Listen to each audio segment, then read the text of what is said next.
Hello, ladies and gentlemen, I am PANCZASU, discussing a preview version for Endless Space 2 Update 2. Right now, it's publicly available, so whenever you feel like it, and assuming you have Endless Space 2 of course, you can right-click on your game in your Steam library folder, click on Properties, and enable the newest update preview. Now keep in mind, it's just a preview, so while it does have all of the upcoming features in, it does also have some bugs, so I expect maybe some potential crashes or some features to not quite work the way they're supposed to, but for the most part it should work just fine, so don't you worry about that.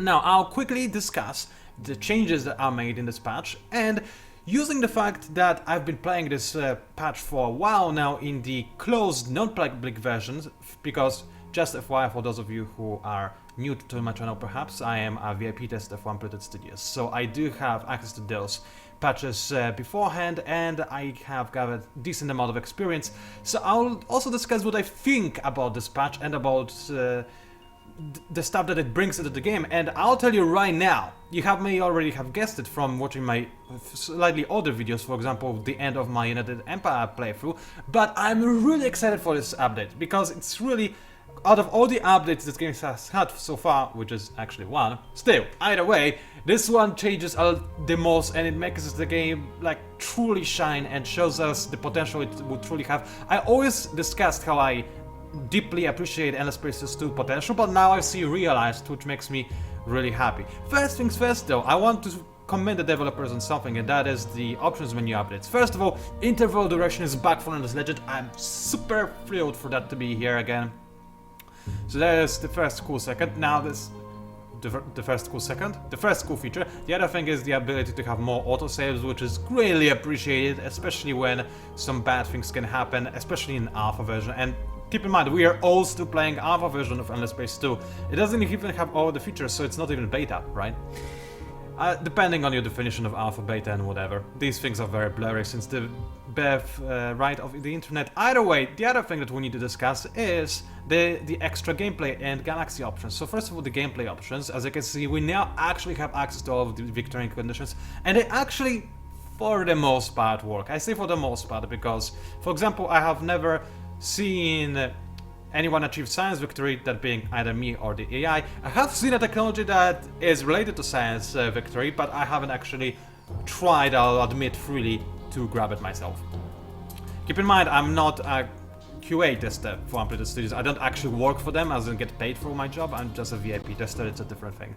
So that's the one thing I didn't try. But as for other things, economic victory definitely works, and as you can see, I have disabled it, and the reason for that being that it's a little bit, in my opinion, right now too easy to get it. And especially when you fight against the Endless AI, it gets it extraordinarily early. I think that it needs to be tweaked somewhat, because it's by far the easiest victory to achieve out of all the other victory types that are currently in the game. I obviously expect those things to be changed or modified and balanced, because we're not yet at the stage where we need to balance the game, are we? It's still fairly early, and we don't even have all of the features in. And as for the Galaxy setting modifications, well, as you can see, some have been changed and some we can see a preview of. So yeah, pretty cool changes all around. Let us, however, hop real quick into a game that I saved of the Horatio, because yes, they have been added, and I will admit, they're not the faction that I expected to be added after I saw that United Empire is added. Way back when Endless Space 2 was officially announced and we knew that Sophons and Cravers are in, I made a very old now post on the forums where I analyzed the possibilities of other factions returning. I think I did mention Horatio, but as one of the less likely candidates.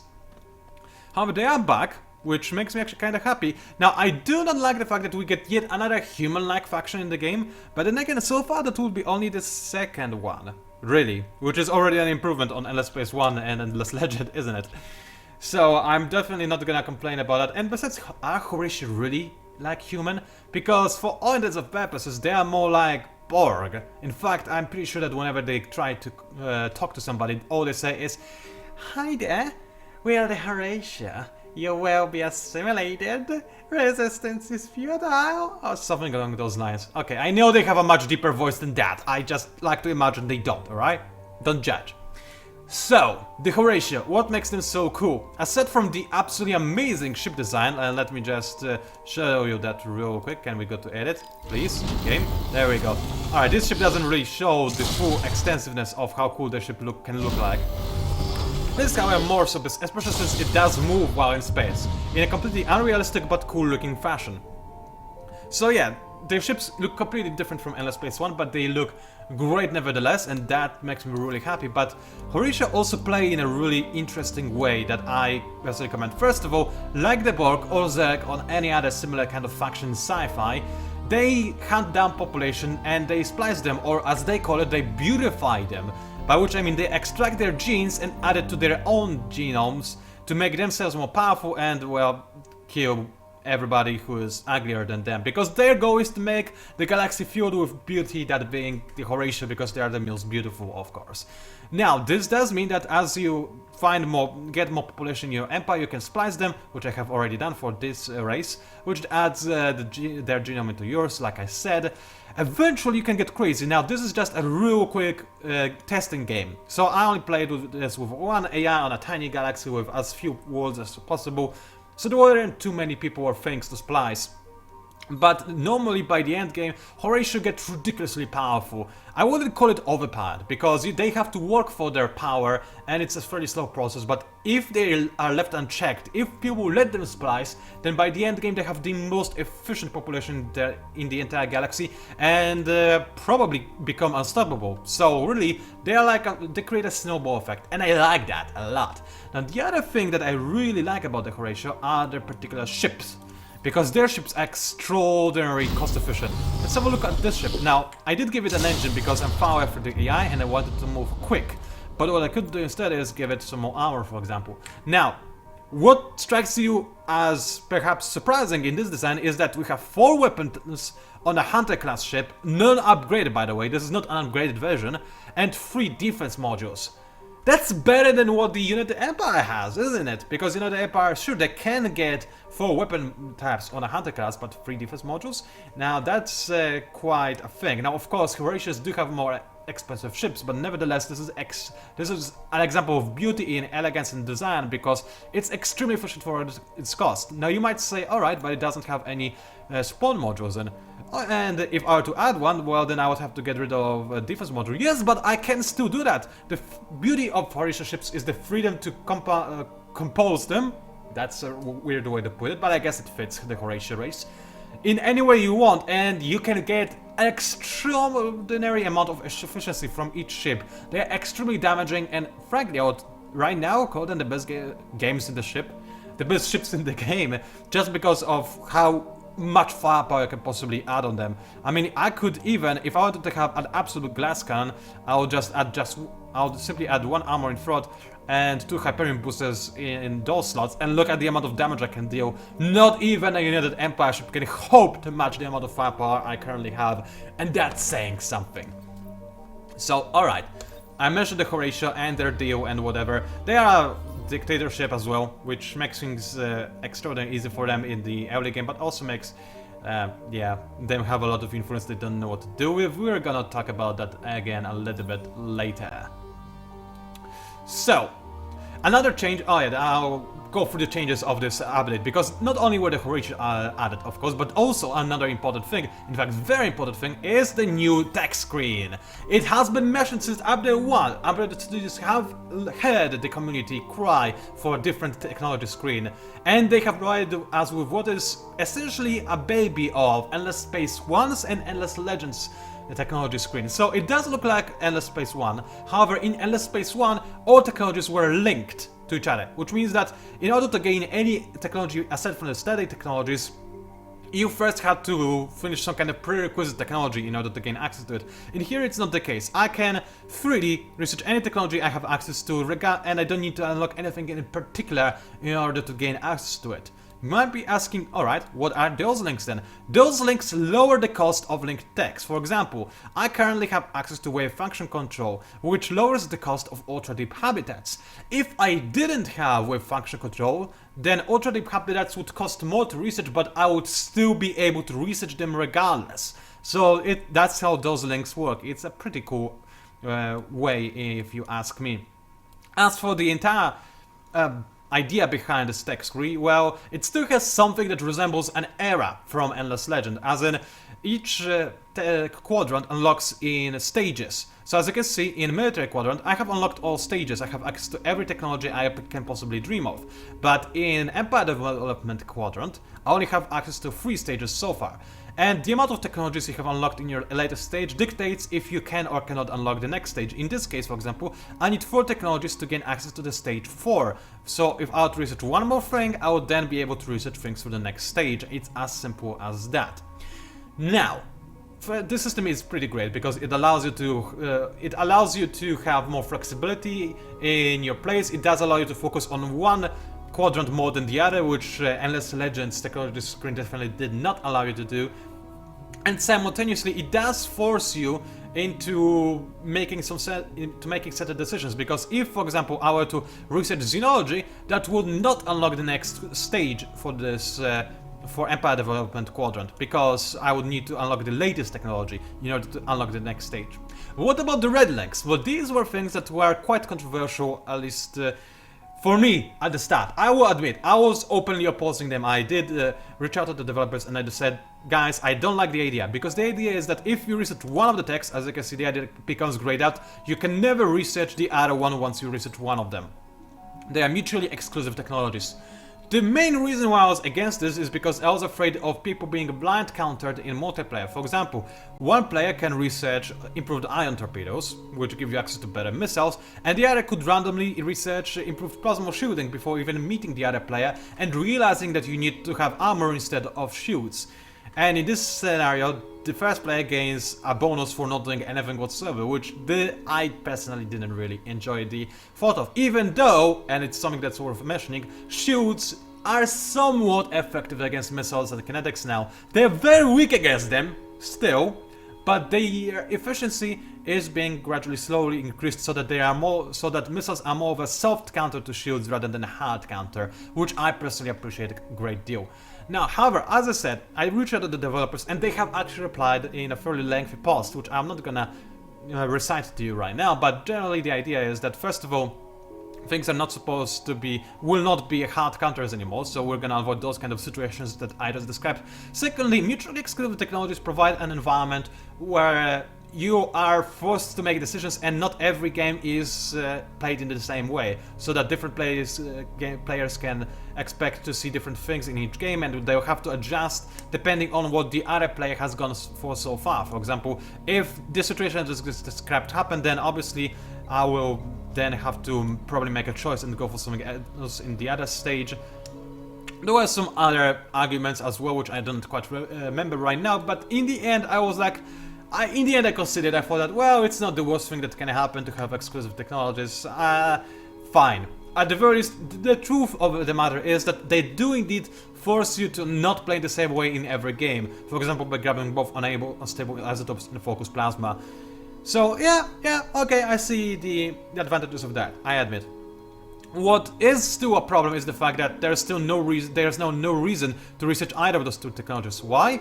It's because it's very easy to progress in the technology training quadrant, and every time you progress, your weapons, as you can see, improve. And this is a fairly big improvement. For example, when you are in Era 3, your basic weapons are as strong as your upgraded weapons. So these become entirely obsolete extremely quickly, because you can get to stage 3 or even 4 in early game. Yes, I do mean early game. I have done this already before, which, by the way, allows you to make some incredibly powerful ships. A single ship that is capable of taking down entire fleet in early game can do, actually, which is a really cute idea, but it does, of course, hurt your economy, because those ships are very expensive and you do ignore other techs. So it's balanced, it's just, I like the idea that you can do that. So anyway, as I was trying to say, weapon and defense modules should be modified. Now, I did make a suggestion personally, to have them become just modifiers. So instead of giving you a new weapon, they just modify your current most advanced weapon that you have access to, your most advanced weapon, by giving them added X damage or some kind of exotic bonus. So for example, shields that whenever they get hit, they empower your own weapons or things along those lines. because, well, this would essentially mean that you use strategic resources to gain some exotic special effects, and that they never become obsolete because they just modify the most advanced basic weapon you have access to. I hope you understood what I'm trying to say. I didn't make this suggestion, and I have high hopes that maybe, just maybe, the devs will implement something of the sort, but of course, I'm not the developer, I have no say in that regard, I can only hope. Anyway, we spent enough time on this. Let's go ahead and talk about but battles, because they have been changed quite severely as well, and it's something that we definitely need to cover. So, first things first, there are now cards in the game. And as for the cards, well, they are not quite the same as they were in Endless Space 1, because in Endless Space 1, cards were something that you could change in the middle of a fight. Now, it's still like it was before in Endless Space 2. Everything you can do before that is related to a battle, you do before the actual battle starts. So if first of all though, let's invade real quick. I'll need that for something else later. Now, for example, if I declare a battle right now, all I can do right now is before the battle. After the battle starts, I cannot do anything else, it's still the same idea, I can just watch, relax and enjoy the carnage. Personally I like this system, as I said before. But now what you can do is, you can also build, I forgot, you cannot build up your decks while a battle has commenced. Well, I'll show you the decks a little bit later, but actually I can do this in this screen as well. It's just that I cannot swap them around. But basically you can build your deck and you can research different types of cards, and those cards do two things. Firstly, they changed the battlefield, or the way that the battle carries out in some way. They do not have to just affect your fleet. There are plenty of cards that affect both fleets. For example, there's a card which makes both fleets take less damage, which is an interesting take on cards. That, for example, allows you to tattoo or save you might be civilian ships or whatever. So there are many very different cards, but also an important thing is that those cards also dictate the way that your ships are placed on the battlefield. So right now all of my ships in this fleet have the exact same weapons, so it doesn't really matter how I place them. However, those cards can indeed, as you can see, mean that ships are placed in different way on the battlefield. And you can also move them around if you want, which for some reason I cannot, but I assume it's, again, one of the bugs related to the fact that this is a test branch of this update. It's not fully out yet. You can opt in to play it and test it out yourself, but it's not truly out, so that's probably why I cannot move this ship around. But normally I could, trust me, I did it already, even in this save file, so it's just a random bug that crept into the recording session, whatever. So as you can see, I can change the way that my ships deploy, and then I can manually, according to my own desire, move those ships around. I mean, I cannot do so right now, but still, normally I can. Trust me you have to trust me on that one, on that thing.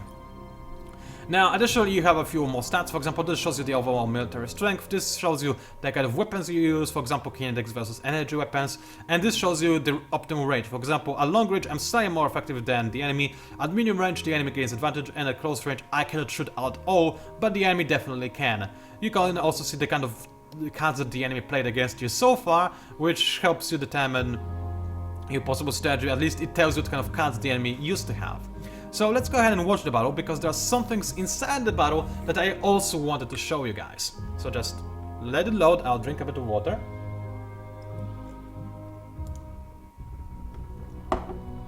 Alright, so first of all, a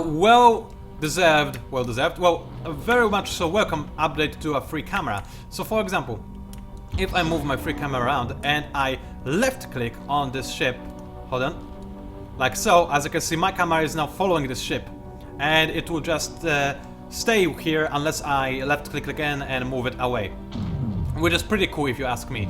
Now additionally, let's slow down time, shall we, and let's press space. As you can see, the space screen has been completely redesigned, and it shows you many different things now. For example, in this case, it shows two sets. Let's go to my ships real quick, shall we? So I can show you this in a bit more detail. Also, I love this. I love the looks of the screen, the color and whatever. It's really quite cool if you ask me. So if we follow my ship real quick, I just have to click on that. Alright, that's better. So what you see right now, let's speed it up again, is, oh, I need to click, is you see a few stats. So on the left side, let's pause real quick. On the left side, you see the efficiency of my defenses. So this shows the damage done to my hull because of the enemy attacks. It's how much damage I have effectively taken. The blue icon shows the amount of damage mitigated completely by my armor, and the white thingy shows the amount of damage mitigated by my shields. Now, if I let it play again, as you can see, this thing that just popped up shows the efficiency of my weapons. So let's pause it real quick and look at this ship right there. As you can see, this Upholder 4 just hit the enemy with its missiles. So this amount of damage was mitigated by armor, this by shields, and this has dealt damage to a hull. So as you can see, the enemy is clearly using a lot of armor trying to deal with my missiles, which is good to know. Additionally, the big lines, I wish I could move the camera a little bit faster, but I cannot. Alright, it didn't crash, it just had a little hiccup. So that's not a problem. So anyway, the big red lines that you see on the bottom show the path that your ships take. So if we look at this path and move past my ships, let's play it at lower speed, alright?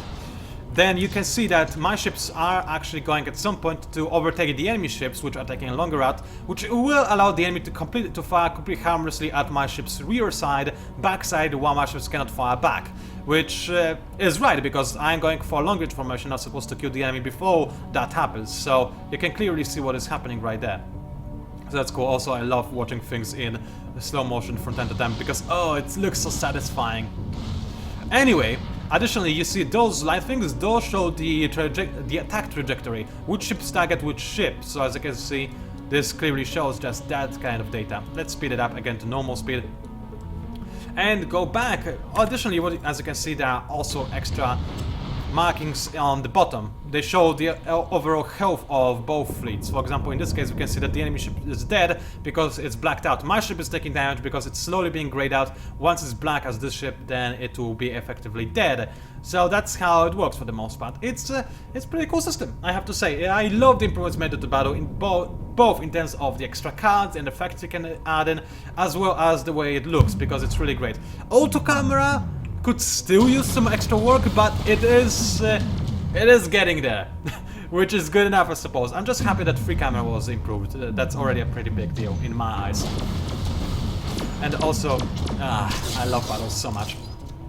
Anyway, some things else that I can talk about, because I can't really showcase the cards to you anymore. But one thing that was changed in this patch, that is a pretty big change, is the planets. The planets rather. Because the planets now have completely been redesigned in terms of the types and the way that you can access to them. Right now, there are only 4 characteristics of a planet. A planet can be hot, can be cold, or it can be teeming with life, or meager. Those are the 4 stats. There is also temperate, of course, in the middle of the temperature scale, which is between hot and cold, as you might imagine. So what does it mean? It means that it's basically a simplified version of what we had before. Hot planets give you industry. Cold planets, let's actually zoom in on some untaken systems so we can see it a little bit better. Alright, so hot planets give you industry. Actually, let's show it on my capital. Cold planets give you science. Meager planets, that being planets that have no life, give you a lot of dust, whereas teeming planets, I don't think I have one on the system, give you a lot of food instead. It's as simple as that, and it's a simplistic change, but it makes sense, and it also makes a lot of sense in terms of how you discover planets. It's basically easier to unlock planets that are teeming with life, and harder to unlock planets that are meager, and this, overall the progression makes much more sense. So it's a welcome change. I don't know why those descriptions, those letters disappear when you are not hovering over planets. For me that's a weird decision, but whatever. I'm not gonna be too nitpicky. Oh yes, I did want to show you the cards a little bit more. Well, it's very simple. You just pick ones you like, input them, nice, and bam, and you have those cards in use. You can wait 10 turns to change them again, or you can pay 100 influence to change them instantly, which, yeah, I don't think that would be a problem. So there's that. There's also a spaceport feature now in the game. Spaceport, as you can see, it's this thing. You can either use spaceport when your planets are overcrowded or when you have poor approval in your systems. And it works very simply. For example, I can put 2 fish over the spaceport and tell them to go somewhere. wherever. Now, as soon as the turn ends, they're gonna fly out and they're gonna be in little civilian ships just traveling onto their destination. Now, the problem is they become vulnerable when they are civilian ships, and it's a free action for any military ship to instantly destroy an unprotected civilian ship and get dashed for it as well, because hey, why not?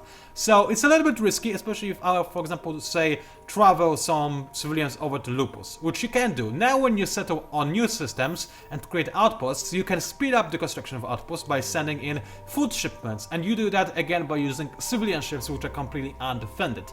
So there's an extra element of risk, but also extra element that you can utilize in strategies, which is a pretty cool thing if you ask me. So that's a really cool thing.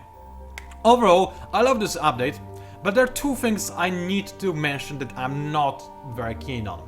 So the first thing is the influence. It's still useless. Unless you're United Empire, which can use influence to buy out things, which is great, it's completely useless, especially for people who are playing with the dictatorships, because keep in mind, dictatorships can only have one extra law enabled as addition to their default enabled law, but they don't have to pay influence for that. The only thing you can use influence for is some election results, which you don't really care about. You can use that in diplomacy, which as dictatorships you probably also don't care about, and you don't even use a lot of influence in diplomacy, let's be entirely honest. You can also use it to assimilate minor factions. By the end of early game and at the start of middle game, you can assimilate any minor faction per a few turns, or even at almost every turn, because of the amount of influence you have spare. It's currently completely obsolete and stupid and useless resource, and I wish it was changed. Personally, I have an idea on how to do it, and to discuss that, let's discuss the elephant in the room, the thing that I hate, that being this thing, the cultural flexibility, which was a problem since update 1. Now, it's been changed a little bit. In update 1, the AI would be able to easily take over care, because we are in the AI's territory, and in the past AI would be like, oh, you've taken my system, I'll just instantly take it over. Now, for some reason, it's no longer able to do so. I'm not sure how, maybe it's because I'm at war with them or whatever. Either way, I'm really thankful that I can now actually invade people and conquer them, rather than see my systems instantly taken away from me the moment I conquer them, which was an issue before. However, I am still afraid that if I, for example, sign a peace treaty, then the care will instantly go back under Sophos control. I'm not sure if that will be the case, but I'm pretty sure it will be. Either way, it's a very simplistic system, because it requires no thought and no effort whatsoever. It relies only on the influence radius, and it's flat out boring. Additionally, it's not even interesting in this gameplay diversity, because it doesn't give you any diversity. If it's true that you can prevent the enemy from using this cultural flexibility by being at war with them, then the one thing you need to do when somebody's influence is creeping up on you is just declare war on them, and you're good to go, and you don't have to worry about this mechanic ever again. Which is stupid, if you ask me. So the way I see it, this mechanic should... I do like the idea of being able to take over planets in a peaceful way, but I think it should be a very slow, tedious process that requires a lot of effort from the players, some thinking, something that can work even at war, but it's not easy to execute even at peace. For example, let's say you have access to this technology, or maybe it's even, in fact, in this case, it would be available even earlier, maybe. But then you need to somehow spread your culture via propaganda or via spies into the enemy's empire, and maybe you would use influence to do that, and have different kind of influence actions that have different effects on the promotion of your culture in the enemy territory. And the person whose world you're trying to peacefully annex, maybe that person can also use their influence to defend from your attempts at annexion. Taking over the planet in a peaceful way is what I meant to say, either way. So that would be one way to kill two birds with one stone. You would have a use for influence outside of regular uses, and you would also have a more interesting influence system that takes over planets in a peaceful way. If that is too much effort for the developers to implement, and I fully understand if that's the case, then I would rather see this system gone completely than stay in the game, because it's useless and stupidifies the game, in my honest opinion. But again, it's just my opinion. Another thing that you could do with influence is perhaps modify the laws so that you can change. So maybe you have to pay influence to upkeep the laws, or maybe they become more powerful if you use influence, similar to how you had to take care of empire plans in Endless Legend. Either way, influence has to be something that is actually a desired resource rather than something you have infinite amount of and literally don't care about, which is what it's right now. But still, this video is almost half an hour long, way too long if you ask me, so it was PANCZASU. Thank you very much for watching my video and for listening to my voice, of course. Thank you. I already said thank you for watching. Well, whatever. Thank you again. Thank you and thank you and thank you. And I'll see you online. And last but by no means least, have fun playing as the Horatio.